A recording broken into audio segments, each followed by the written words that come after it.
What's up, Panthers? We are back with PTV Uncut for Black History Month. It was a type of rage that I felt that nobody could explain to me.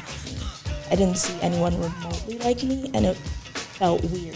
If you truthfully believe all lives matter, you would still stand for Black Lives Matter.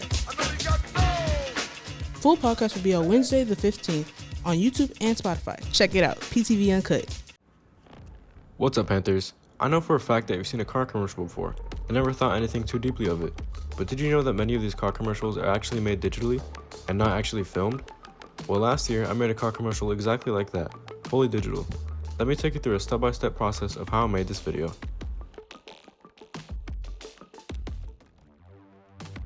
The first and most important step in making anything of this scale is getting ideas and storyboarding. You have to make sure that you have a straight and set in stone idea that you will be confident with and have the resources for. But since this is 3D, you pretty much have the resources for everything, and we can go in any direction that we want. So first, I'm going to make a new file in Blender, and here I'm just optimizing my scene to my liking and what my system can handle. Every time I start out a scene, I just make sure to turn on GPU computing. This will allow the software to use all of a computer's full potential and make your render way faster than using a CPU. Now what I'm going to do is download this car model off of Blender Kit because it looks cool and start a general block out of my scene as well as my camera placement. I like to get a camera placement early on so I can make the scene according to the composition of the camera.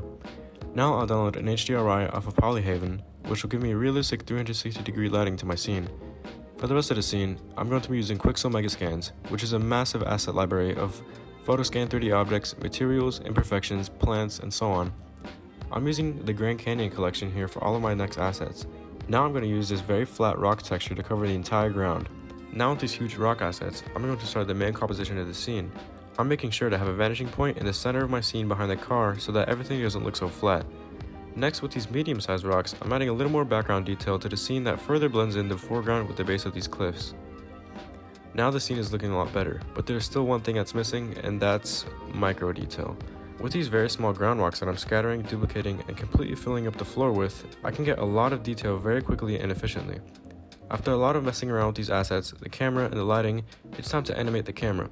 Cameras in 3D software behave the same way that cameras do in real life. They have focus distance, aperture blades, bokeh ratio, and other things.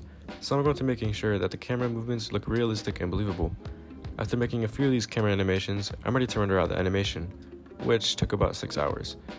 Now, that's actually a pretty good time to be considering that my computer is more high-end, but many times on more complicated projects like these, rendering has taken me a few days to render out. Now that I'm fully done with the 3D part, then comes the editing and the compositing. I'm using Adobe Premiere Pro to convert my render from Blender from a PNG sequence to MP4, and I'm using the highest possible render settings to preserve all of the quality and detail. For the rest of the project, I'm going to be using Adobe After Effects to do the compositing. I'm going to apply a primary color grade that affects the color correction, the curves, and the overall color of the image.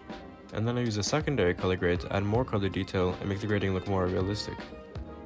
After this, I'm going to add a very important part of the image, which is film grain. I very much recommend using film grain in any type of CG video or animation because it gets rid of that completely clean artificial CG look. And finally, I'll slap on some vignette and some chromatic aberrations to the corners and do a final export out of After Effects. And then I'm done. This is just a small bit of the more important stuff that goes on in my head whenever I'm making the intros for the show that's crammed into a few minutes. But in reality, these projects usually take up weeks or even months to create. If you want to learn how to do these type of things that I'm doing right now, I recommend some YouTubers like Andrew Price, KevBinge, and Ducky3D for beginners. If you want to see some more of my projects that I'm working on, head to my YouTube, or for more frequent updates, head to my Twitter where I post all of my work in progress. With all that said and done, have a great day, Panthers.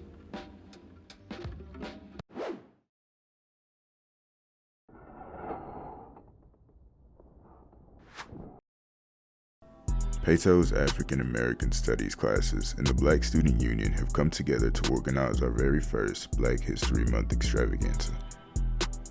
There will be singing, dancing, and lots of other performances that you won't want to miss out on.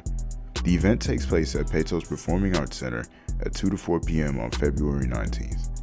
Snacks and drinks will be sold, as well as tickets, which will be $5 for students and $10 for adults.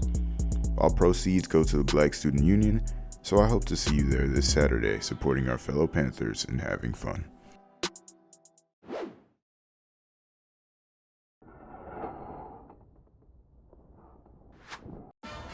The third annual Mr. and Mrs. Panther Contest will be Tuesday, February 15th, 2022 in the PAC at Pato High School. If you would like to come out and support the class of 22, you can do so by purchasing a ticket at the cost of $5. Not only when you purchase that ticket do you get the opportunity to support the class, but it also gives you an opportunity to win a Chick-fil-A gift card, or if I'm a senior, a complimentary prom ticket. You have to be present in order to win either gift. So again, come out and support the class of 2022 by attending the third annual Mr. and Mrs. Panther Contest. Dakota Shelvin is a cheerleader who loves Pato because of our legacy. Courtney String loves Pato because of the unity here. Gabriel Rodriguez loves Pato because he is able to show his heritage. Thalia Gonzalez Cabrera loves the family environment at Pato. Nathaniel Lewis loves the growth at Pato. Daniela Renta loves Pato's expression of individuality. Precious Gaylor loves the demonstration of talent at Pato. Esther Navarro loves Pato's diversity. Shakana Cooper loves Pato's motivation.